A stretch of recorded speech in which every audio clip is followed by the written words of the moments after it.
Hi friends, Miss Russ here. So I wanted to take a few minutes today to talk about what does read to self at home look like.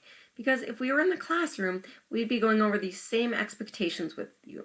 So the first thing I want you to do when you see it's coming upon our read to self time, or maybe at the beginning of the day when you're getting all your stuff in your learning spot to prepare for the day, is to find one or two books to read.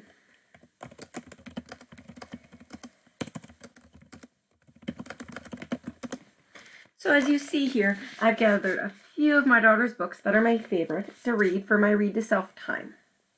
Now, for some of you, you might just have one big chapter book that you've been reading and that will last you the entire read to self time. For others like you may have multiple books. The next thing I need you to do is find a quiet place to read. Now, I can't read downstairs because my husband's working in his office, so I know that would not be a good choice for a quiet place for me to read. I decided to come up in a room where there's a comfy chair and read here because there's no distractions.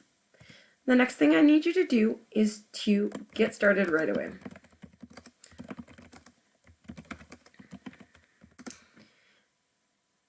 It's hard sometimes for all of us not to spin in our chair if our chair spins, or not to check our hair or stare at the ceiling, but it's very important during this read to self time you get started right away.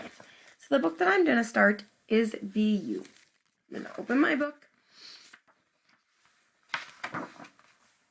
You were born to be so many things. Ooh, sounds like a good book. I'm glad I chose it.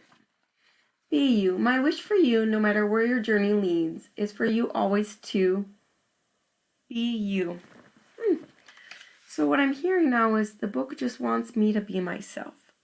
Oh, look! I'm checking for understanding, guys. I'm making sure I'm understanding what I read.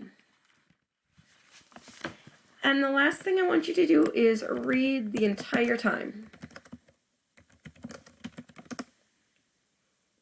So, as hard as it might be for some of you, I want you just to keep powering through that book and create those mental images as you read. If it's a fiction book with no pictures, if it's a nonfiction book, I want you to be reading those text features, those captions, those sidebars, those diagrams. Stay engaged in your book and read the entire time. Looking forward to hearing about the stories you're reading, guys. Bye.